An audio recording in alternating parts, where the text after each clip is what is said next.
Welcome, ladies, to the Real Estate Investor Show, providing inspiration, strategies, and insight to empower women investors to live balanced and financially free lives. Now, here are your co-hosts, Liz and Andressa. So in today's episode, ladies, we have Diana Miriam. She has become financially independent through the FIRE movement. What I think you're going to find most helpful on today's interview is that we actually talk about and we get specific around reducing expenses, which is not always fun, but she gives this amazing process that she went through to make it not only more fun, but creative. And it was such a phenomenal conversation connecting it to values. Must listen. One thing that I liked about this episode is that we reframe what living on your own terms look like. And that might be different from a couple of people. You might say, oh, that's me, and might say, that's not me. But she really opened up the gate for us to give ourselves permission to think differently and to have fun with that, as you were mentioning. The most important thing is that the focus is on the feeling. How can you get the feeling? And it's not the amount of properties, it's not the cash flow, it's not that. So I really appreciate this so much because it opened up a door for all of us to think what it is living on our own terms, living a life that we don't want to retire from. We want to continue living that. Really appreciate that, and I think you're going to enjoy it very much.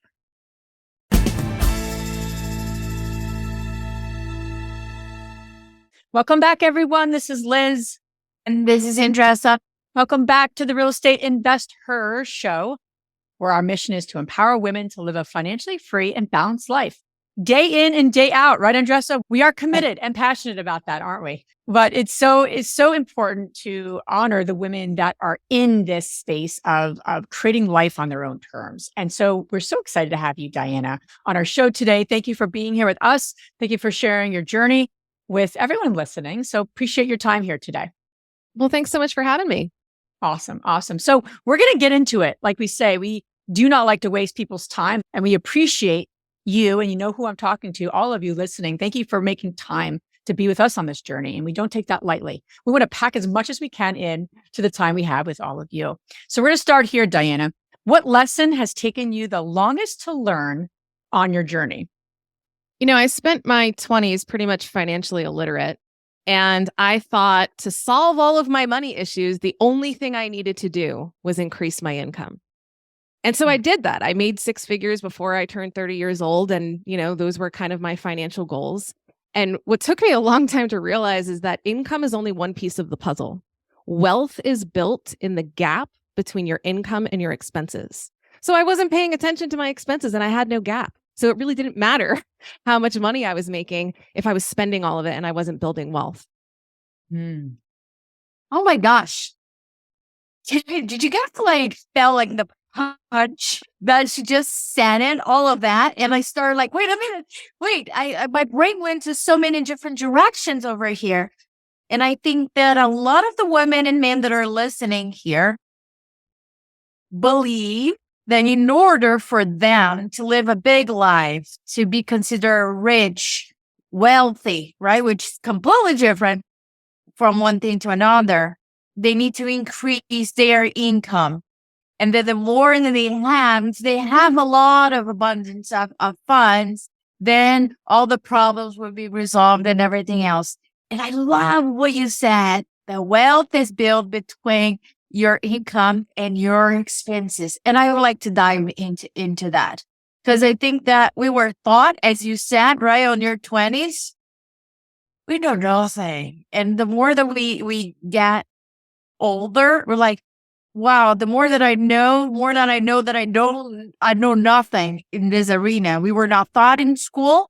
I had 2 master's degrees where we have finance. And I was like, I don't remember a thing. I remember how to do math, which is different than finance. So can we dive into that behavior, right? How did you make the shift from being, as you mentioned, not having the knowledge about money on your 20s, and then figuring out that building wealth is in the gap? What happened? Or It was like a course, a pill, like anything. It's like you got hit by a bus. What happened there? So I was about 28 years old and, I knew I had some credit card debt. I knew I had student loans, but I had never looked at it collectively. And I ran a credit report on myself and I found out that I was 30 grand in debt for like no reason. There was no reason for me to be 30 grand in debt. I went to school on a full academic scholarship. I should have had no student loans, but I took them out for living expenses because that's just what you do when they're offered to you. Right. And then I had credit card debt simply from living outside my means. So about half of my debt was student loans, half was credit card debt. So I run this credit report on myself and I'm like, oh, I got to do something about this. Right. When you're approaching 30, it's kind of one of those reflective birthdays. And so I start kind of, searching around the internet. How do I clean up my finances? How do I figure this out? And, a lot of the content that I found online was very much like, this is going to be hard. You've got to really deprive yourself. You got to eat rice and beans, a lot of that Dave Ramsey stuff. Right. And I found that very like oppressive. Right. I was like I had a hard time like wrapping my head around like, do I really want to do all of this? Because I'm living it up in New York City in my 20s right now. I'm having a great time. Yeah, right. I don't want rice and beans. I know. So then I discovered the FIRE movement, and it was specifically the Mr. Money Mustache blog. And I had never heard anyone talk about money the way that Pete does in this blog. And I ate it with a spoon. I read every single article, and it really helped me shift my mindset around that, like reducing my expenses in a really resourceful, creative way doesn't have to feel like deprivation. It can actually open up a level of creativity that I didn't know I had. And so it started to feel like a game to me. And what it led me to do is get out of that 30 grand of debt in 11 months. From there, I started saving and investing about 60% of my income. And that's really what set me on this trajectory of where I'm at now. I've got to dive into this. I've never heard that before. We've been podcasting a long time and we talk to a lot of people, and we're at this a long time and I'm a lot older than you. That's okay. You said I was able to reduce my expenses and it made me more creative. So let's unpack that. Tell us a little about, even just specifically, how did you look at, what was the process you took for yourself, right? Sure. Because reducing expenses, no one wants to do. I like my latte at Starbucks, quite honestly. Yeah. So talk to us about what that looked like for you and then actually how it made you more creative. Sure. So for most people, the things you're spending the most money on are housing, transportation, and food. So I really started there because, yeah, you could, not spend $5 at Starbucks or whatever, but that's not going to move the needle that much, right? So where I was living in New York City. My rent was like $1,800 a month for a cockroach-filled apartment in the bowels of Brooklyn. There wasn't much I could do about that, right? I was locked into a lease. So I couldn't do anything about housing. Transportation, I didn't have a car. I was using public transit and I was doing the best I could as far as optimizing that expense. So I couldn't do much there. So that left food. And I determined that I was spending like $2,000 to $3,000 a month going out to eat and partying. Right. And so what I had to do is really look at that expense and say, what need am I satisfying by spending this money? Obviously, I have a need to feed myself, but a lot of the need that I was satisfying was social engagement. I loved hanging out with my friends. I loved going to happy hour with my colleagues. I love to drink, And so how could I satisfy that need in a more resourceful way? So what I started doing is I started cooking every meal that I ate. And a lot of people would think like, oh, you're a single person in New York City and you're spending all this time cooking. But to me, it was like I learned this new skill set. I taught myself how to make better meals than I could buy out at a restaurant. And so that was like getting my food need met, but it was also like, it was just more resourceful and creative. I started with like teaching myself recipes, but then I started creating my own recipes, right? And then tying that into the social need, rather than going out to a restaurant, I would host these elaborate dinner parties where I would cook the food, everybody else would bring the booze, and we would like make my apartment more fun than a bar. And I would invent all these games. And I mean, we used to have so much fun just having a group of people come over to my apartment for dinner. And I would like spend a lot of time curating the mix of people. It was just a very resourceful, creative way to scratch that itch that didn't cost me $2,000 to $3,000 a month. I love that you have this awareness to say, listen, I like food. I like people, right? And I'm not looking to quote unquote sacrifice or take less because so how can I be created over here? And for the women that are listening, right? We compare our real lives with other people's lives on Instagram. And then we feel that, oh, they're investing in real estate or having other types of business. And that's how life should look like. That's the house that I should have. Those are the cars that I should have. Those are the items, the possessions that I should have, but you still feel empty, right? And one thing that Liz and I always joke about it, but I was like, I learned something about myself that I like furniture. And Dress on her 20s could buy IKEA and be totally fine with that, right? And right now, I spend so much time trying to find a dining table for myself that if I was a dining table, I would be that dining table kind of deal, right? So what you're saying that, and that kind of like represent me. And I didn't want to budget on that. I that was important to me because I know that dining table is so solid, is going to last generations. My son might look at this and say, if my mom was a dining table, she will be this dining table because she told me about. The point that I want to make to you is that I don't think a lot of people stop to think about what really matters to them.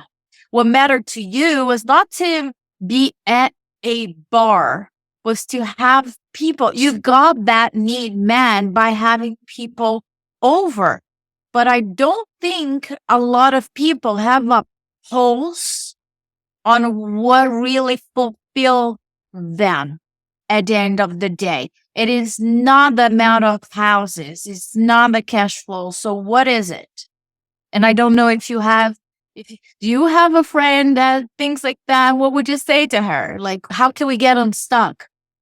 Well, I think it is a thought exercise. And the way you spend any resource, whether it's your time, your money, or your energy, is a reflection of what you value. So if there's a discrepancy between what you value deep down and the way that you're spending your resources, that's just going to feel uncomfortable. And I think a lot of us don't take the time to really dig into what we value deep down. So an example would be, if you truly value family time, and yet you're spending all of your time working to afford your 5,000 square foot home, and you don't have any time to spend with your kids, that is a discrepancy between your values and the way you're spending your resources that feels very uncomfortable. And so if you could kind of be creative in saying, okay, I'm digging into what my values are. How can I change the way that I'm spending my resources without it feeling like deprivation? Because there are some ways that we can meet our needs and explore our values that are even superior than consumerism. So I'll give you another example. I need clothing, right? We all have clothing needs. And when I was going through this process of getting out of debt and being resourceful, I started hosting clothing exchanges. And so now my closet, and to this day, most of my favorite things are hand-me-downs from my friends. My friends are way more stylish than me. And so to be able to have everybody clear out their closet, come to my house for an afternoon of mimosas and music and trying on each other's clothes, it's so much fun. And it meets that need in a way that's far superior than me going shopping by myself. And so, again, I think drilling down into values and exploring creativity and having those values met is a really great way to kind of fully leverage your resources. I love that. I'm like, I want to have a clothing exchange party. So That fun. sounds like so much fun. I like that a lot. I think you're right, though. I think so many times when we've been told to, reducing expenses is not a new idea. No one listening to this right now is like, wow, never heard of that before. But to think about it in the sense of really saying like, is connected to what I value. And is that the only way I can get that value met? Is what the journey that you went down. You said, I can do that in a different way. And I can actually, Absolutely. you're checking back, you have your boxes, right? Now you got socialization.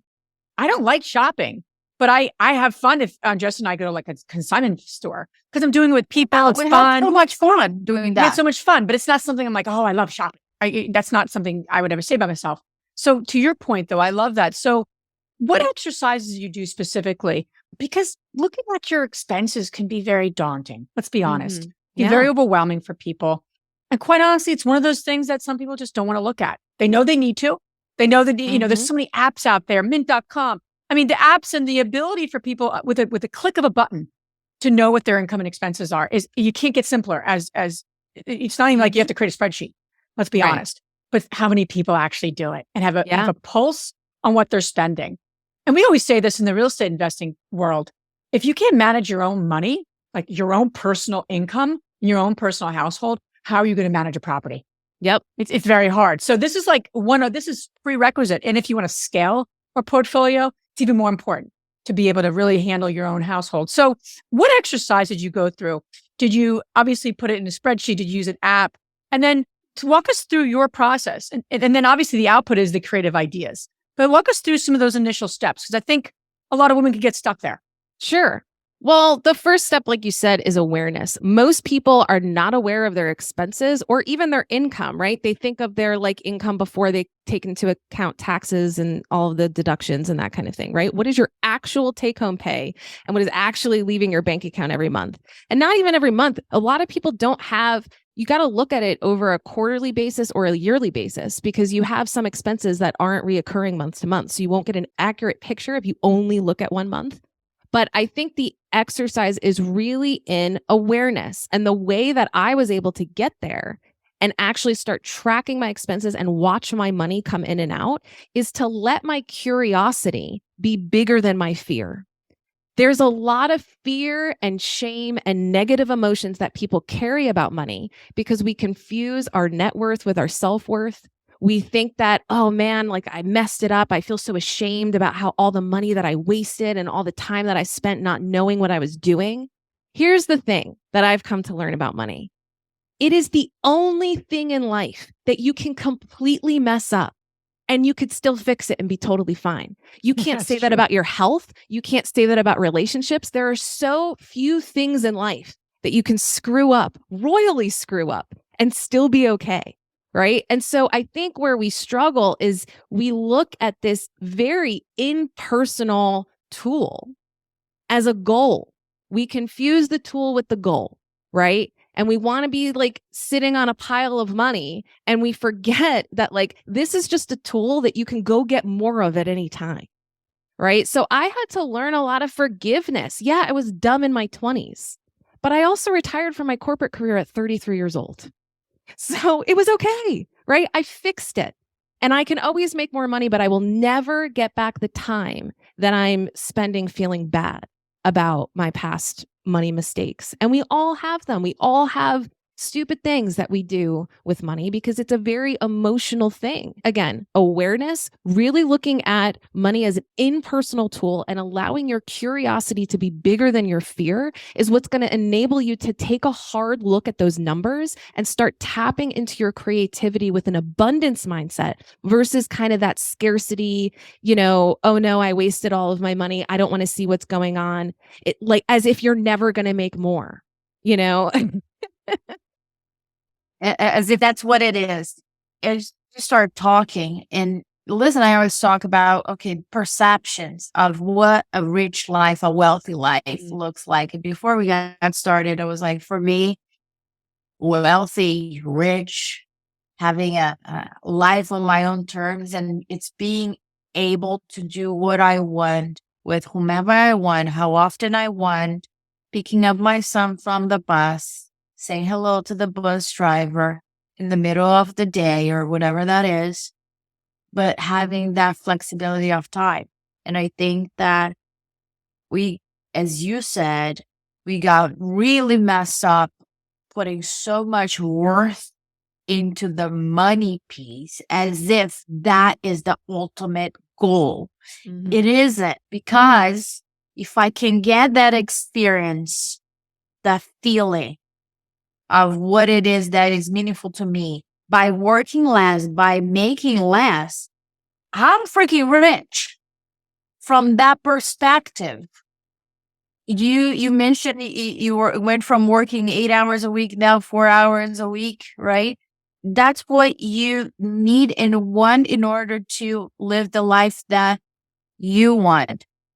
Tell me, like, what living life on your own terms looks like. What I've come to learn about money is that it's only as valuable as your clarity on how you're going to use it and your comfort level of how much is enough. And I think after a certain point of financial stability, you can kind of have this switch from not seeking more money, but seeking enough money. And that's going to look different for everyone, right? One of the things I really like to say is that the less materialistic I am, the more idealistic I get to be. And, when you talk about, you were even saying like the difference between being rich and wealthy. Most people, when they think about money, they get these visions of the fancy car and the big house and the extravagances, right? And the luxuries. That is what I define as material abundance. And if anyone looked at my lifestyle, I mean, I'm not living like, in a van down by the river, but I wouldn't say that I'm living like really extravagantly either. I live in a 1,100 square foot house that my mortgage is $600 a month, and it's perfect for me. Right. But what I feel is wealth to me that most people who aspire to have material wealth may never experience is time abundance, creativity abundance, relationship abundance. By kind of not aspiring to have more material abundance, I get these other like gifts of wealth, as I like to call them. And so that to me is living life on my terms, and that, we have been trained since birth to be good consumers and to want material abundance, to be able to say, actually, you can keep your Tesla. I don't need that. I'm really happy with my 2010 Mazda 3 that I bought for $6,000 cash that gets me around and is perfect for me.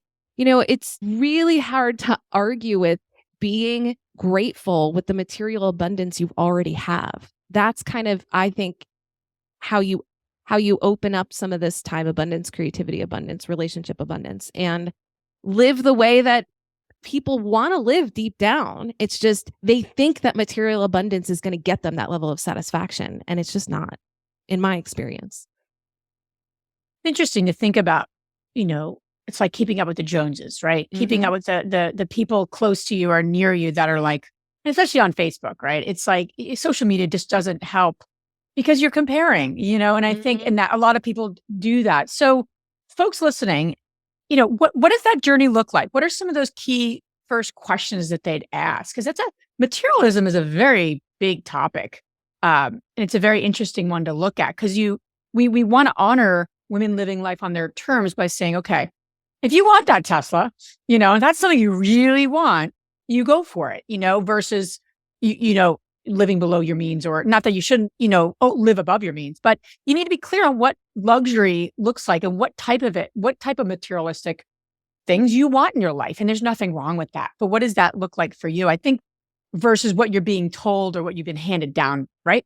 So what were some of those key questions? What were some of those key insights that you did? How did you do the work to kind of get clear? Because that's a big one. Because it's not just what you're being passed on from your parents, but this is a societal thing, especially where you live. It's just, it's this whole societal, I don't say pressure, but I think that's there for standard. Standard. Absolutely. I think it's a lot of experimentation, and when you actually have money and you have financial bandwidth, you have the privilege to be able to experiment with frugality and what level of materialism works for you. So I'll tell you, there was a period of time that I was making my own laundry detergent and my own face wash. I went too far.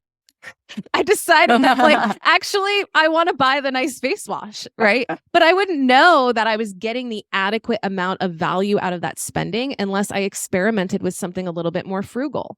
And it goes the opposite direction. It was just my birthday last week, and me and my fiance went out to an expensive steakhouse, and that was a $400 dinner. And we walked away from it and we went, wasn't worth it. Right.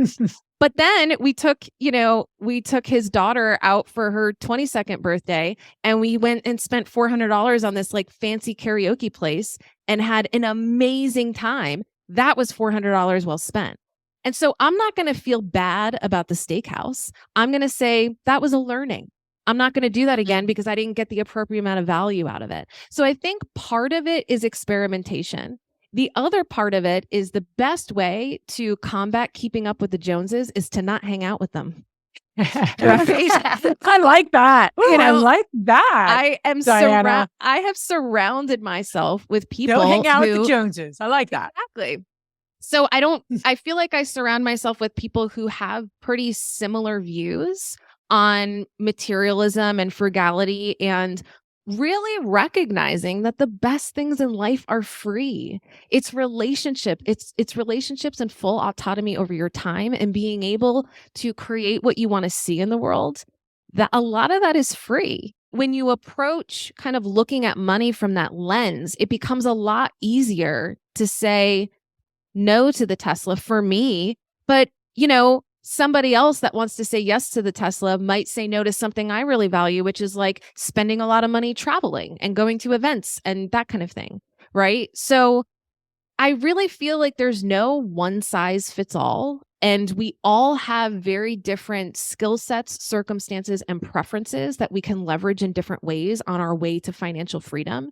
So even though I'm sharing my story, like you could listen to it and say, well, my preferences don't align with hers. And that's totally fine. But I think the point that I'm trying to make is that everyone has a way to be creative about getting their needs met and being very thoughtful about the way they use any of their resources. This is a recurring word that you keep saying, and I just want to highlight for everybody that is listening, that you're saying creativity, and you said it multiple times. And I think that as we get older, I don't know what it is, but we don't give ourselves permission to be creative and to test things out to see if that soap is going to work or not.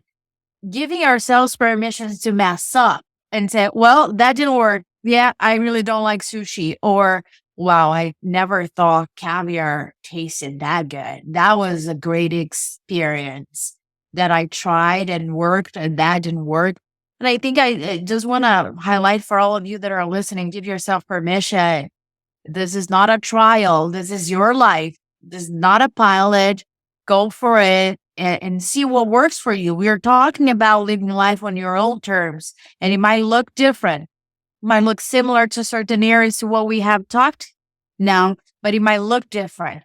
All we want is for you to define what it is, not what your parents, not what society or social media defines what it is, but what it is for you, what works for you. Having 2 rentals might work for you. And that's it. That's great. And that fulfills your need. You don't need to go to think about how the hell you're going to get into a syndication and manage a team of 20 people and all of that. If that's your jam, we're buddies. But if that's not your jam, if 2 or 3 will fulfill your need, your lifestyle, go for it. You're as successful as we are if you are fulfilling that need.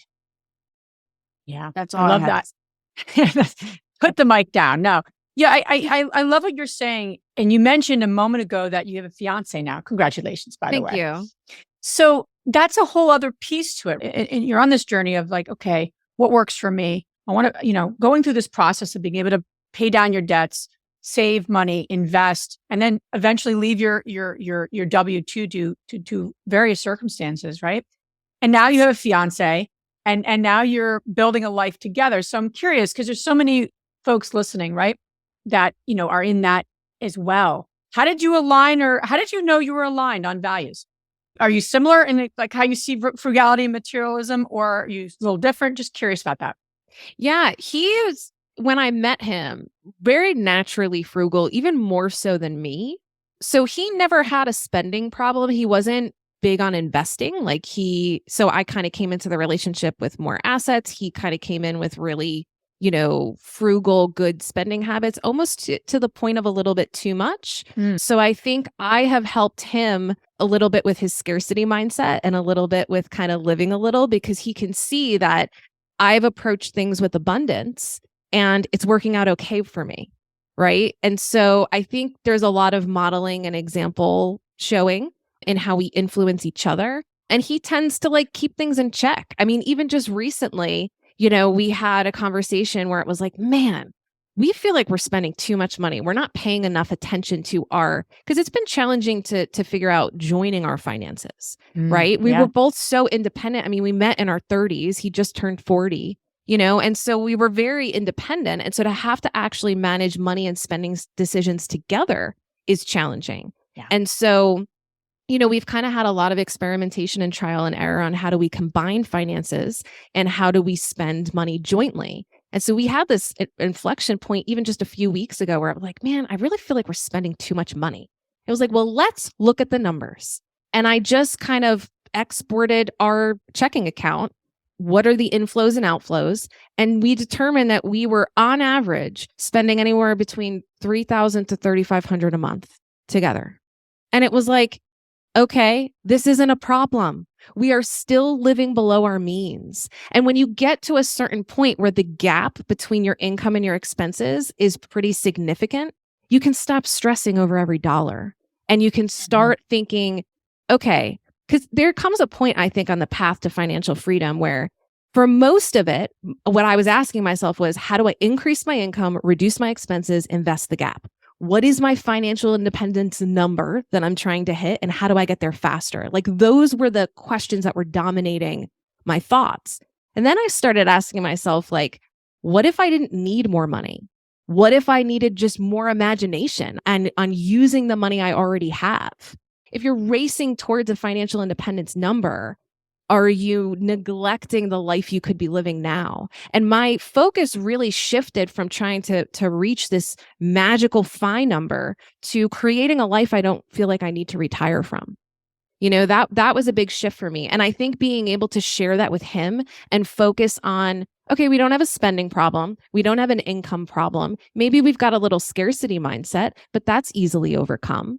Right. Yeah. So what are our dreams together? And we actually use something called Asana. It's a project management tool. And we use Asana for our family and for our household. So it's a lot of things like household maintenance. We have a 10-year-old. He has a child from a previous marriage. We've got 3 animals. We've got a house to take care of. We've got long-term aspirations. We've got short-term aspirations. We use a project management tool to keep track of all of that. And we have weekly family meetings where we look at our finances. We look at our goals. And one of my goals is I never want to have a W-2 job again. Right. And one of his goals is I want to get into real estate investing. Right. How do we support each other on realizing those long-term goals and using our money from that rather than griping about you went to Starbucks last week and that's not in the budget. Right. Yeah. I love that. And it sounds like communication is critical. And that's always the key, right? Diana, this has been great. Where can all the ladies listening learn more about you? Yeah. Well, if you enjoyed my ramblings about money, you can actually listen to them every single day of the week. I host a podcast called Optimal Finance Daily. And this is a show where I read to you from personal finance bloggers. And then I offer you a little bit of commentary on it in 10 minutes or less every single day. And then I also run a yearly event about financial independence called the Economy Conference. So you can check out economyconference.com or the podcast Optimal Finance Daily. All this information, how to find Diana, you can find on our show notes. Now we're going to transition to our fabulous 3 questions. The first one, Diana, is what's the most transformational book you ever read? The Simple Path to Wealth. That's what got me comfortable with index fund investing. It's by J.L. Collins. Awesome. Second question is, what's the most powerful routine that you do to create a financially free and balanced life, whatever balance means to you? This is so specific, but it's the first thing that popped in my mind. When I go grocery shopping, and everyone's griping about inflation right now, which I get it, it's a thing. Things are more expensive, but I only buy meat when it's on sale for less than $3 a pound or around $3 a pound. And so I just kind of stockpile it. I have a freezer in my basement. And so I never spend more than $3 a pound for meat. And I feel like it's a very financially frugal way to go about it. There you go. My mom just mentioned about prices of things, and I was like, I have no idea. Maybe I should pay attention to it a little bit more. I'll use that as a rule for my mom. Last question, Diana. Which woman, famous or not, has inspired you the most? There's a woman named Mel Robbins who's kind of an inspirational kind of speaker, motivational speaker, but she really didn't dive into it until her like 40s, and it started with a TEDx. And I just love her whole vibe and the way she's so authentic and vulnerable. Yeah, I would say she's very inspiring to me. Yes, one of our favorites. Mel, if you're listening, you will be on our show at some point. Diana, thank you so much for being on our show. Thanks for sharing all your nuggets and wisdom, and just appreciate your time so much. So thank you. Thank you. If you enjoyed this podcast and want to receive updates on our next interviews, go to our website, therealestateinvestor.com. There, you can subscribe to our show, become part of our investor community, and get updates on upcoming episodes.